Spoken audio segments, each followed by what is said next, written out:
Hello students, good morning to all of you. आज हम लोग बात करने वाले हैं अधिशोषण को प्रभावित करने वाले कारक के बारे में। पिछले क्लास में हम लोग अधिशोषण के प्रकार के बारे में अध्ययन किया था, जहां पर हम लोगों ने ये पढ़ा था कि अधिशोषण कितने प्रकार के होते हैं। ठीक, वहां पर आप लोगों ने देखा था कि अधिशोषण के दो प्रकार होते हैं। एक होता है भौतिक अधिशोषण, वहीं दूसरा होता है रासायनिक अधिशोषण। भौतिक अधिशोषण में हम लोग ने ये पढ़ा था कि भौतिक अधिशोषण में अधिशोष्य एवं अधिशोषक के बीच वान डर वाल फोर्स ऑफ अट्रैक्शन कार्य करता है, जबकि रासायनिक अधिशोषण में हम लोगों ने ये पढ़ा था कि अधिशोष्य तथा अधिशोषक के बीच रासायनिक आबंध का निर्माण होता है। ठीक है, तो आज का जो क्लास है मेरा बहुत ज़्यादा इम्पोर्टेंट है, यानी कि आज आप लोग को शुरू से अंत तक वीडियो देखना है, क्योंकि आज हम लोग जो पढ़ने वाले हैं अधिशोषण को प्रभावित करने वाले कारक, ये बहुत ज़्यादा इम्पोर्टेंट है। यह इसलिए इम्पोर्टेंट हो जाता है ज़्यादा क्योंकि भौतिक अधिशोषण तथा रासायनिक अधिशोषण को किस प्रकार से प्रभावित किया जा सकता है या होता है। ठीक है, तो ये आपका लेक्चर पूरा देखना है। समझ में आ जाए तो वीडियो को वो लाइक कर देना। अगर आप चैनल को सब्सक्राइब नहीं किए हैं, बहुत सारे स्टूडेंट जो चैनल को सब्सक्राइब नहीं किए हैं वो चैनल को सब्सक्राइब कर लीजिए। ठीक है, ज़रूर कीजिएगा, अभी कर लीजिए। ठीक है, अगर नहीं सब्सक्राइब किए हैं तो ज़रूर कीजिएगा। ठीक है, अब एक काम करते हैं, हम लोग स्टार्ट करते हैं अधिशोषण को प्रभावित करने वाले कारक। तो आशा करता हूँ कि आप कॉपी और कलम लेकर के कहीं शांत जगह पर बैठ करके पढ़ाई स्टार्ट कर दिए हैं। अगर आप ऐसे ही सिर्फ वीडियो खोलकर देख रहे हैं तो प्लीज़ ऐसा मत कीजिए। जब बाद में टाइम मिले तो बाद में ही वीडियो देखिएगा। जब आपको टाइम मिले उसी समय वीडियो देखिए, ये नहीं कि तुम अभी देखना है, जब आपको टाइम मिले उसी समय देखिए। ठीक है, तो चलिए आगे बढ़ता हूँ। टॉपिक नेम दे दिए होंगे, हेडिंग दे दी है ना जी? ठीक है, हेडिंग दे दी है, बहुत अच्छा है। अगर नहीं दिए हैं तो वीडियो को पीछे जा करके थोड़ा सा और हेडिंग लिख लीजिए अपने से। लिख लिए? लिख लो। तो चलो शुरू करते हैं। अधिशोषण को प्रभावित करने वाले कारक कब? जब कोई ठोस किसी अन्य गैस को अपने सतह पर चिपका लेता है, यानी कि मान लीजिए कि ये आपका ठोस हुआ, ठीक है, और इसके सतह पर क्या हुआ, गैस के कण आकर क्या हो गए, चिपक गए। ठीक है, तो जब कोई ठोस किसी गैस को अपने सतह पर चिपकाता है तो यह अधिशोषण की जो मात्रा है या अधिशोषण की जो मैं कहूँ तो मात्रा ही है, वो किन किन बातों पर डिपेंड करता है। ठीक है, तो चलिए शुरू करते हैं। पहला नंबर पॉइंट। ठीक, तो सबसे पहला पॉइंट हम लोग देखेंगे अधिशोषक का सरफेस एरिया। ठीक है, यानी कि अधिशोषक की सरफेस एरिया अधिशोषण की क्रिया को किस प्रकार से प्रभावित करता है। तो मैं आपको बता दूं कि अधिशोषक का क्षेत्रफल, अधिशोषक का सतह जितना ज़्यादा बड़ा होगा, अधिशोषण की क्रिया उतना ही क्या होगी, फास्ट होगी या उतना ही ज़्यादा होगी। ठीक है, जैसे मान लीजिए कि आपके पास एक छोटा सा ब्लॉक है, तो इस पर बहुत कम गैस के कण चिपकेंगे, बहुत कम क्या होंगे, गैस के कण चिपकेंगे। वहीं अगर आपके पास बहुत बड़ा सा ब्लॉक है तो इसका सतह क्या है, सतह का एरिया बहुत ज़्यादा है, सरफेस एरिया बहुत ज़्यादा है। तो जब सरफेस एरिया बहुत ज़्यादा है तो इस पर चिपकने वाले कण की संख्या भी क्या होगी, बहुत ज़्यादा होगी। मेरी बात समझ में आई कि नहीं? यानी कि सरफेस एरिया जितना ज़्यादा होगा, अधिशोषण की क्रिया उतना ही क्या होगी, अधिक होगी। ठीक है, तो यहाँ पर आप क्या लिख सकते हैं कि सरफेस एरिया क्या होगा, ज़्यादा होगा, तो अधिशोषण भी क्या होगा, अधिशोषण भी क्या होगा, ज़्यादा होगा। ठीक है, ऐसे आप लोग कॉपी में अपने नोट कर लीजिए कि सरफेस एरिया ज़्यादा तो अधिशोषण क्या होगा, ज़्यादा होगा। मेरी बात समझ में आया? कोई दिक्कत है यहाँ तक? नहीं है? ठीक है, तो इसको नोट कीजिए और मैं यहाँ पर कुछ बातें हैं जो लिखूँगा, जल्दी से नोट कर लीजिए। सरफेस एरिया ज़्यादा तो अधिशोषण क्या होगा, ज़्यादा होगा। ठीक, तो यहाँ पर देखिए, यहाँ लिखा हुआ है अधिशोषक का पृष्ठ क्षेत्रफल जितना ज़्यादा होगा, अधिशोषण उतना ही क्या होगा, ज़्यादा होगा। ठीक है, तो इसको भी नीचे लिख लीजिएगा। ठीक है, जल्दी से लिख लो, जल्दी। तो चलिए अब हम लोग देखने वाले हैं कि दूसरा कौन सा कारक है जो अधिशोषण की क्रिया को क्या करता है, प्रभावित करता है। तो दूसरा है आपका अधिशोषक की प्रकृति पर। किस पर डिपेंड करता है बाबू, अधिशोषण की मात्रा? तो दूसरा आपका हो गया अधिशोषक की प्रकृति पर। मैं आपको बताते चलूँ कि अधिशोषक पर या अधिशोषक की प्रकृति पर अधिशोषण की मात्रा प्रभावी रूप से प्रभावित होता है। ठीक है। जैसे मैं आपको बता दूं कि मैं अगर समान गैस की बात करता हूं तो समान गैस अलग अलग अधिशोषक पर, समान गैस अलग अलग अधिशोषक पर समान ताप एवं दाब पर अलग अलग मात्रा में क्या होता है, अधिशोषण होता है। मेरी बात समझ में आ गया? ठीक है, मैं इसको समझाने की कोशिश कर रहा हूँ, समझ में आ जाएगा बिल्कुल। पहले मैं लिख देता हूँ यहाँ पर, ठीक। तो यहाँ पर ध्यान से देखिए, तो आपका लिखा हुआ है कि समान ताप तथा दाब पर समान गैस का अलग अलग अधिशोषकों पर भिन्न भिन्न अधिशोषण होता है। यहाँ पर अधिशोषण छूट गया है, लिख देते हैं भिन्न भिन्न अधिशोषण। ठीक है, आप लोग खुद से लिख लीजिएगा, भिन्न भिन्न अधिशोषण होता है। ठीक है, यहाँ अधिशोषण छूट रहा है, जगह नहीं है तो नहीं लिख पा रहे हैं। भिन्न भिन्न अधिशोषण होता है, मतलब कि टेम्परेचर और प्रेशर सेम है, ये टेम्परेचर और प्रेशर सेम है। यदि आप अधिशोषक को बदल देते हैं तो अधिशोषण की मात्रा भी क्या हो सकती है, बदल सकती है। आप लोग के दिमाग में एक सवाल आ रहा होगा कि सर अधिशोषण की मात्रा हम नहीं समझ पा रहे हैं। ठीक है, तो एक काम करते हैं, इसको नोट कर लीजिए, उसके बाद मैं आपको समझा देता हूँ कि अधिशोषण की मात्रा किसे कहते हैं या क्या होता है। ठीक है, तो इसको नोट कर लीजिए, उसके बाद स्टार लगाकर हम लोग लिखेंगे कि अधिशोषण की मात्रा क्या होती है। ठीक है, तो जल्दी से इसको नोट कर लो, नोट करो जल्दी। ठीक है, नोट कर लिए, आगे बढ़ें। चलिए, बहुत अच्छा। अब यहाँ पर मैं बात करता हूँ अधिशोषण की मात्रा। ठीक है, मैंने जैसे अभी बोला कि इसको थोड़ा समझ लेते हैं, बार बार आ जा रहा है कि अधिशोषण की मात्रा, तो ये क्या होती है। तो मैं लिख देता हूँ अधिशोषण की मात्रा। ठीक है, इसको इंग्लिश में बोलते हैं अमाउंट ऑफ एड्जॉर्प्शन। ठीक है, चलिए समझते हैं। ठीक, तो अधिशोषण की मात्रा देखिए क्या होता है। अधिशोषक के इकाई द्रव्यमान यानी पर मास, अधिशोषक के इकाई द्रव्यमान द्वारा अधिशोषित हुए अधिशोष की मात्रा को अधिशोषण की मात्रा कहते हैं। ठीक है, पहले इसको नोट कर लो, मैं इसके नोट करने के बाद मैं इसको समझाने की कोशिश करता हूँ। ठीक है, नोट कर लो जल्दी से, नोट कर लिए, जल्दी से नोट करो। नोट करने के बाद मैं यहाँ पर इसको दिखाने की कोशिश कर रहा हूँ यहाँ पर। जैसे मान लीजिए कि आपका एक अधिशोषक है जिसका मास क्या है, m है। ठीक है, तो ये क्या करेगा, बाहरी गैसों को अपनी सतह पर चिपकाएगा, चिपकाएगा ना जी। तो मान लेते हैं कि चिपके हुए जो गैस है उसका मात्रा कितना है, x है। ठीक है, और अधिशोषक का द्रव्यमान कितना है, m। तो x/m को ही क्या कहते हैं, अधिशोषण की मात्रा कहते हैं।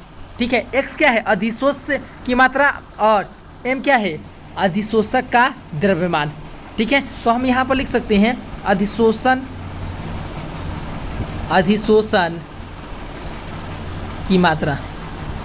की मात्रा बराबर क्या हो गया, x/m।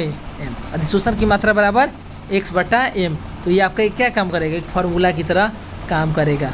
ठीक है, तो जल्दी से अपने इस कॉपी में नोट कर लीजिए, जल्दी से इसको अपने कॉपी में नोट कीजिए। अधिशोषण की मात्रा बराबर क्या हो गया, x/m। x क्या हुआ, अधिशोष की मात्रा, और m क्या हो गया, अधिशोषक का द्रव्यमान। ठीक है, तो अधिशोषण की मात्रा इक्वल टू क्या होता है, x/m। अधिशोषण की मात्रा इक्वल टू क्या होता है बाबू, x/m। ठीक है, और x/m का मतलब यही हुआ कि अधिशोषक के प्रति इकाई द्रव्यमान द्वारा अधिशोष का कितना मात्रा अधिशोषित हुआ है। ठीक है, चलो जल्दी से नोट करो ताकि हम लोग तीसरे नंबर कारण पर चलें। कौन सा कारक है जो अधिशोषण की क्रिया को प्रभावित करता है। 2 तो अभी तक हम लोग देख चुके हैं, तीसरा अभी बाकी है। ठीक है, कर लिए, तो चलिए तीसरा शुरू करते हैं। नोट कर लिए ना, तो तीसरा शुरू करते हैं। तीसरा आपका पॉइंट है कि अधिशोष की प्रकृति पर, यानी कि अगर मान लो कि मैं बात कर रहा हूँ कि यदि अधिशोष से क्या हो, गैस हो। ठीक है, जैसे मैंने पिछले एग्जाम्पल में भी लिया था, अधिशोष को क्या ले रहे हैं, अभी तक हम लोग गैस ही ले रहे हैं। तो यदि गैस आसानी से द्रवित होने वाला हो तो उसका अधिशोषण क्या होगा, ज़्यादा होगा। यानी कि अगर कोई गैस है वो जल्दी ही लिक्विफाई हो जा रहा है, वो आसानी से द्रवित हो जाता है, जल्दी से वो लिक्विड में चेंज कर जा रहा है, तो वो आसानी से क्या हो जाता है, किसी ठोस के सतह पर जा करके अधिशोषित हो जाता है। ठीक है, तो आशा करता हूँ कि आपको ये तीसरा पॉइंट भी समझ में आ गया होगा। तो जल्दी से इसको नोट कीजिए, मैं आगे बात करता हूँ। चलो नोट करो जल्दी,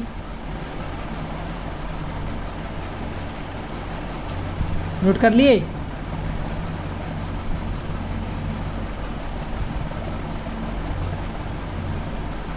तो चलो आगे बढ़ते हैं। तो चौथा आपका है आपका दाब।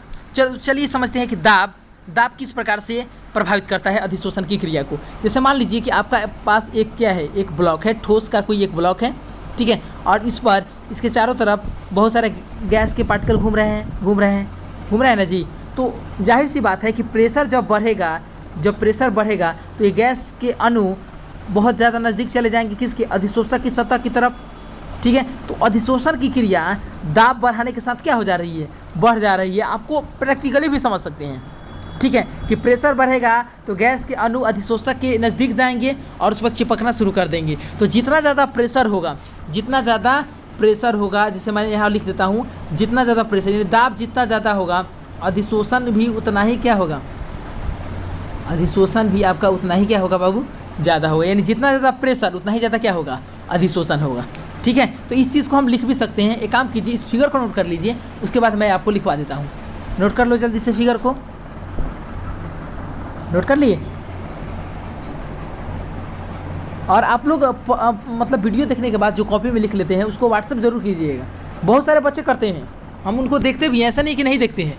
आप लोग व्हाट्सएप करते हैं तो हम ज़रूर देखते हैं कि आप लोग कैसे लिखे हैं। हालांकि उसमें कुछ कुछ गलतियाँ आप लोग लिख देते हैं, ठीक है, लेकिन ज़्यादातर उसमें सही ही होता है, ठीक है, उससे कोई दिक्कत नहीं है। हम लोग जब ऑफलाइन क्लास आएंगे तो वहाँ पर हम लोग देख लेंगे। जल्दी ही आप लोग क्लास ऑफलाइन भी चलने वाला है, लेकिन चिंता करने की ज़रूरत नहीं है, आपका क्लास ऑनलाइन भी चलेगा। इस पर हम क्या करेंगे कि बिहार बोर्ड में जो बिहार बोर्ड है या CBSE बोर्ड है, उसका कुछ अच्छे क्वेश्चन जो इंपॉर्टेंट होते हैं, जो बोर्ड एग्ज़ाम में आने की संभावनाएँ होती हैं, उसको वैसे क्वेश्चन को हम लोग देखेंगे।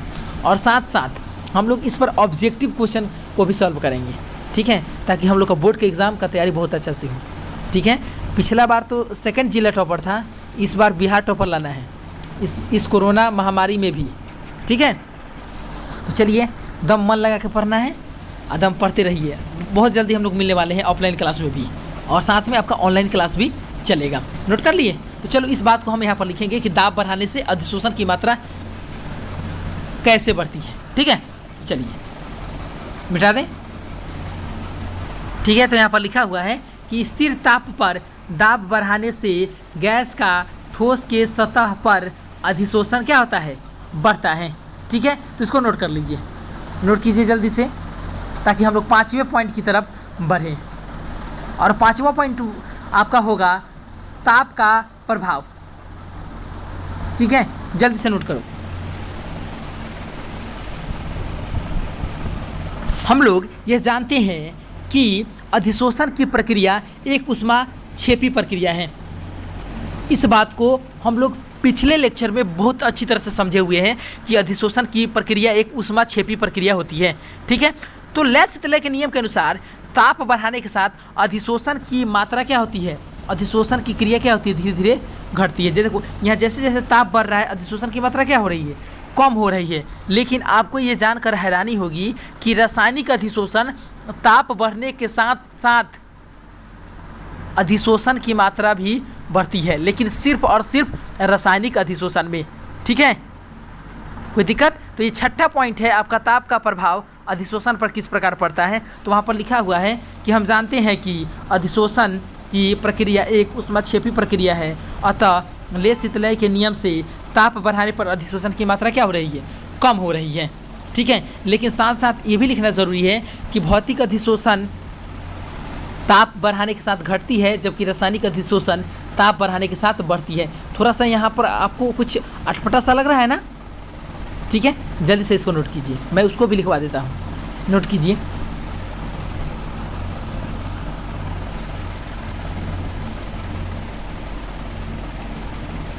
ठीक है, तो चलिए आगे बढ़ते हैं, हम उसको भी लिखवा देते हैं, ठीक है। तो मैंने यहाँ पर लिख दिया है कि भौतिक अधिशोषण जो होता है वो ताप जब बढ़ेगा, भौतिक अधिशोषण के बारे में लिख दिए हैं कि जब ताप बढ़ेगा तो अधिशोषण की मात्रा क्या होगी, घटेगी, ठीक। वहीं रासायनिक अधिशोषण में हमने लिखा है कि ताप बढ़ेगा तो अधिशोषण भी क्या होगा, बढ़ेगा। तो दोनों के लिए अलग अलग केस है, ये आप लोग ध्यान दीजिएगा। साथ साथ आप भौतिक अधिशोषण तथा रासायनिक अधिशोषण में जब अंतर लिखिएगा तभी आप ये दोनों बात लिख सकते हैं, लिख सकते हैं ना, ठीक है।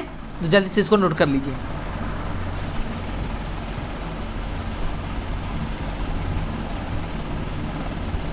नोट कर लिए। ठीक है, तो चलिए चलते हैं अगले पॉइंट की तरफ, यानी पॉइंट नंबर 7 की तरफ। 7 या 5 अब हमको ध्यान नहीं है, ठीक है, लेकिन नेक्स्ट पॉइंट की तरफ, ठीक है। चलिए आगे बढ़ते हैं, शायद 6 ही, पॉइंट नंबर 6 ही है, ठीक है, तो पॉइंट नंबर 6 लिखते हैं।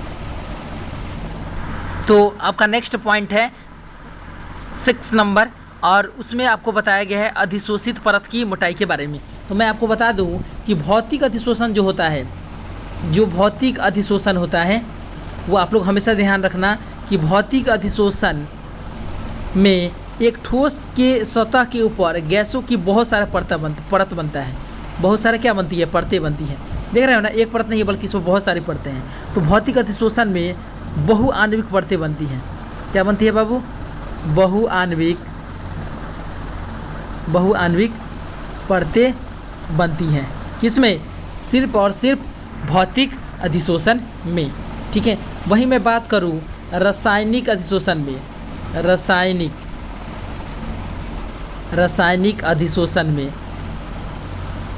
रासायनिक अधिशोषण में तो आपका वहाँ पर एकल आणविक परत बनता है। कितना बनता है? एकल आणविक परत बनता है, एकल आणविक परत बनता है, ठीक है। तो ये ध्यान रखिएगा, भौतिक अधिशोषण में बहुत सारा परत बनता है, जबकि रासायनिक अधिशोषण में सिर्फ और सिर्फ एक ही परत बनता है, ठीक है। तो इसको भी नोट कीजिए पॉइंट नंबर 6 में, जल्दी से नोट कीजिए, ताकि अब चलते हैं पॉइंट नंबर 7 की तरफ। नोट कर लिए? जल्दी से नोट करो।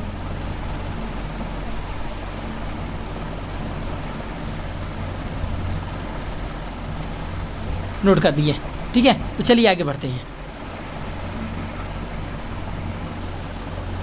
पॉइंट नंबर 7 जो है आपका, वो है अधिशोषण की ऊष्मा। अब आपके दिमाग में सवाल आएगा कि ये अधिशोषण की ऊष्मा क्या होती है। तो अधिशोषण की ऊष्मा वह ऊष्मा होती है जब आपका अधिशोष से किसी अधिशोषक के सतह पर जाकर चिपकता है, तो उस स्थिति में उस पूरे सिस्टम की एनर्जी में जो भी बदलाव आता है, वही आपका होता है अधिशोषण की ऊष्मा। मैं आपको बताते चलूँ, अधिशोषण की ऊष्मा हमेशा ऋणात्मक होती है, क्योंकि अधिशोषण एक ऊष्माक्षेपी प्रक्रिया है, ठीक है। ये हम लोग पहले पढ़ भी चुके हैं, ठीक है। अब मैं बात करता हूँ भौतिक अधिशोषण तथा रासायनिक अधिशोषण में। तो भौतिक अधिशोषण की जो ऊष्मा होती है वो कम होती है, वहीं पर आपका रासायनिक अधिशोषण की ऊष्मा अधिक होती है।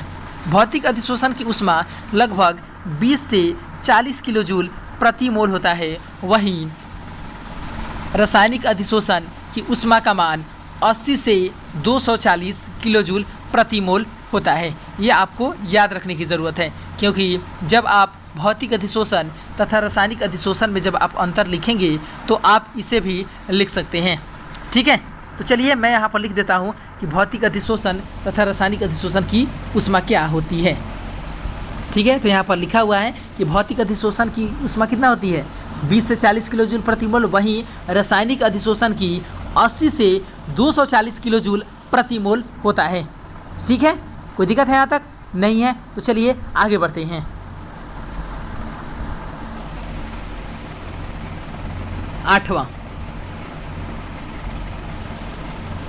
आठवां है विशिष्टता। मैं आपको बता दूं कि भौतिक अधिशोषण की जब क्रिया होती है तो उस केस में कोई भी गैस अधिशोषक की सतह पर आकर चिपक जाता है और वहाँ पर भौतिक अधिशोषण हो जाता है। लेकिन रासायनिक अधिशोषण सभी प्रकार के अधिशोष एवं अधिशोषकों के बीच नहीं होता है, कुछ खास प्रकार के ही होते हैं। अर्थात हम कह सकते हैं कि भौतिक अधिशोषण विशिष्ट प्रकृति के नहीं होते हैं, जबकि रासायनिक अधिशोषण विशिष्ट प्रकार के होते हैं, ठीक है। भौतिक अधिशोषण क्या होते हैं? विशिष्ट प्रकार के नहीं होते हैं, जबकि रासायनिक अधिशोषण विशिष्ट प्रकार के होते हैं। जैसे देखते हैं हम लोग के, अगर हम लोग घर में बैठे हुए हैं तो कोई आसपास के लोग आते हैं, तो आकर के आपके घर में आकर बैठ जाते हैं, तो उसके लिए हमको खास प्रबंध करने की ज़रूरत नहीं होती है। वहीं कोई मेहमान आ जाता है, कोई खास व्यक्ति आ जाता है, ठीक है, तो उससे हम बहुत अच्छा से खातिरदारी करते हैं कि नहीं, ठीक है। तो जब कोई खास व्यक्ति आता है तो वो आपका रासायनिक, उनके बीच केमिकल बॉन्ड बना हुआ है, ठीक है। जैसे मामा हो गए, नाना हो गए, नानी हो गई, तो वो लोग जब आते हैं तो उन लोग से खास हम लोग का रिलेशन है, खास केमिकल बॉन्डिंग है। वहीं आपके आसपास के पड़ोस के लोग आते हैं तो उन लोगों से हम लोग को खास बॉन्डिंग नहीं होती है, तो उन लोगों में हम खर्चा भी कम करते हैं, खर्चा कम करते हैं। वही हम लोग का कोई अपना रिलेशन में कोई आ जाए, अगुए आ जाए मान लो, तो खूब खातिरदारी करते हैं बढ़िया से। अपने रसमलाई नहीं खाते होंगे लेकिन अगुआ के लिए रसमलाई ज़रूर आ जाएगा ना जी, ठीक है। तो क्यों आ जाएगा? इसलिए कि उन लोगों से बॉन्डिंग बनने वाला है, केमिकल बॉन्डिंग। अच्छा देखते हो, अगुआ भी आता है तो सब अगुआ से शादी हो जाता है, कि से होता है। तो जो खास होता है उसके लिए खास प्रबंध किया जाता है, ठीक है। ऐसे खिलाया सबको जाता है, लेकिन जिससे सेट हो जाता है उसको ज़्यादा खिलाया जाता है। ज़्यादा खिलाने का मतलब क्या? नाश्ता पानी कराने के बाद तनी बढ़िया से भोजन बनवाकर भी खिलाया जाता है कि नहीं, ठीक है। तो अधिशोषण की ऊष्मा को भी इस तरह से आप समझ सकते हो। भौतिक अधिशोषण में 20 से 40 जूल एनर्जी खर्चा होता है, यानी भौतिक मतलब आस पड़ोस के लोग आकर के कमजोर बॉन्ड बना हुआ है उनके बीच आकर बैठ गए। लेकिन वही अगर खास लोग आ जाते हैं जिनके बीच बहुत ज़्यादा मजबूत बॉन्ड है, क्या बोलते हैं, केमिकल बॉन्ड है, तो उन पर ज़्यादा खर्च करते हैं, यानी कि 80 से 240। ऐसे आप लोग समझ सकते हैं। पढ़ाई आसान चीज़ होता है, उसको आप एक दूसरे से जुड़िए, रिलेशन से जुड़िए या कोई आसपास की घटना से जुड़िए, तो आपके लिए बहुत आसान हो जाता है। तो मैं यहाँ लिख सकता हूँ कि जो भौतिक अधिशोषण होता है, भौतिक अधिशोषण जो होता है वो विशिष्ट प्रकृति का नहीं होता है, विशिष्ट प्रकृति का नहीं होता है। भौतिक अधिशोषण विशिष्ट प्रकृति का नहीं होता है। वही रासायनिक अधिशोषण, रासायनिक अधिशोषण क्या होता है? विशिष्ट प्रकृति का होता है, विशिष्ट प्रकृति का होता है, ठीक है। तो आशा करता हूँ कि आप इसको अच्छी तरह से समझ गए होंगे। समझ में आ गया बाबू, ठीक है। अगर आपको समझ में आ गया हो तो आप लोग वीडियो को लाइक कर दीजिएगा, और हाँ, चैनल को सब्सक्राइब जरूर कीजिएगा, ठीक है। मैं तो ऐसा ही कर सकता हूँ, आप लोग की मर्जी, ठीक है। तो समझ में आ गया? अगर समझ में आ गया होगा तो आप लोग वो एक काम करना है, और पूछो क्या काम? यही करना है कि आप लोग इस वीडियो देख लेने के बाद आप लोग भौतिक अधिशोषण तथा रासायनिक अधिशोषण में अंतर लिख सकते हैं। बिल्कुल लिख सकते हैं। लिख सकते हैं कि नहीं लिख सकते हैं? लिख सकते हैं ना बाबू? कहो तो हम अभी कुछ बोल करके सुना भी देते हैं कि भौतिक अधिशोषण और रासायनिक अधिशोषण में क्या अंतर है, बोल दें। तो देखो, पहले तो अंतर ये हो जाएगा कि भौतिक अधिशोषण में अधिशोष एवं अधिशोषक के बीच वान डेर वाल्स बल कार्य करता है, ठीक है। और उसमें लिख देना है कि रासायनिक आबंध बनता है। लिख दोगे ना बाबू? ठीक। दूसरा नंबर भौतिक अधिशोषण में आप लिख सकते हो कि भौतिक अधिशोषण में बहुआण्विक सतह बनती है या परत बनता है, और रासायनिक अधिशोषण में एकल आणविक सतह बनता है, ये लिख सकते हो। तीसरा आप ये लिख सकते हो कि भौतिक अधिशोषण विशिष्ट प्रकृति का नहीं होता है, और रासायनिक अधिशोषण विशिष्ट प्रकृति का होता है। चौथा आप ये लिख सकते हो कि भौतिक अधिशोषण का ऊष्मा का मान 20 से 40 किलो जूल प्रति मोल होता है, और रासायनिक अधिशोषण की ऊष्मा का मान 80 से 240 किलो जूल प्रति मोल होता है, जो कि हम पढ़ भी चुके हैं। मेरी बात समझ में आ गया? ठीक है। ऐसा बहुत सारा चीज़ है जो आप लिख सकते हैं। लिखने की कोशिश कीजिएगा।